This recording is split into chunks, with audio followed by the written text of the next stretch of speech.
Takror va takror aytaman, korrupsiya davlat taraqqiyotiga to'siq bo'ladigan, adolat va qonun ustuvorligini izdan chiqarayotgan, jamiyatda ishonch muhitini zaiflashadigan eng jiddiy tahdiddir. Korrupsiyaga yo'l qo'yish esa islohotlarimizga xiyonat desak bu to'g'ri bo'ladi. Xiyonat korrupsiya bilan agar biz korrupsiyaga yo'l qo'ysak, bu illatga qarshi kurashish bo'yicha 2026-yilda favqulodda holat e'lon qilamiz. 26-yil mana shu masalalarga favqulodda holat korrupsiyaga qarshi e'lon qilmasak, mana aytgan raqamlarga erisha olmaymiz. Dunyo hamjamiyati bizga ishonishni sekinlashtiradi. Yana bir marta mana shuni aytayapman. Barcha idoralar compliance va korrupsiyaga qarshi ishchi nazorat mas'ul o'rinbosarlari yangidan lavozimi joriy etiladi. Hisob palatasining vakili faoliyati yo'lga qo'yiladi. Har bir idoraga kirib boraman.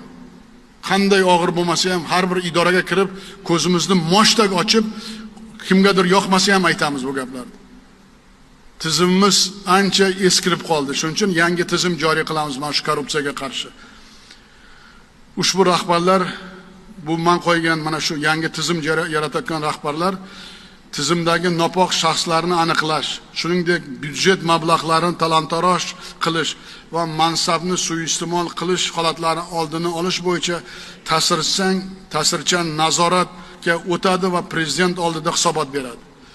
Ana shu bu yil favqulodda tizimda yangi qonunlarni ishlab chiqarishda, yangi tizimimizda g'ovligini inobatga olib, mana shu yana bir marta islohotlarimizga xiyonatligini inobatga olib yangi tizim joriy qilyapmiz.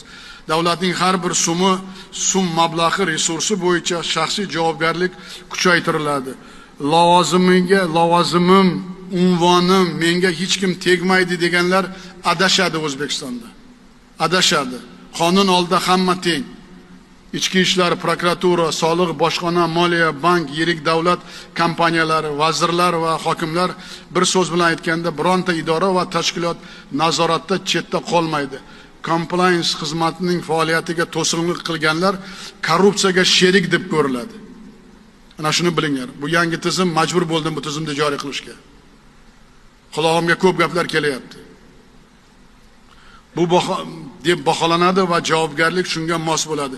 Prezident administratsiyasi compliance xizmati bu tizimning 1-yanvardan boshlab barcha davlat idoralari va tashkilotlariga ishga tushirilib, jilovni mahkam qo'lga olsin. Mansabidan qat'iy nazar poraxo'rlik va suiiste'molchilikka bo'yicha har bir holat yuzasidan Prezident administratsiya compliance xizmati shaxsan menga axborot qiladi. Hech kimga bo'ysunmaydi. Ana shuni bilinglar.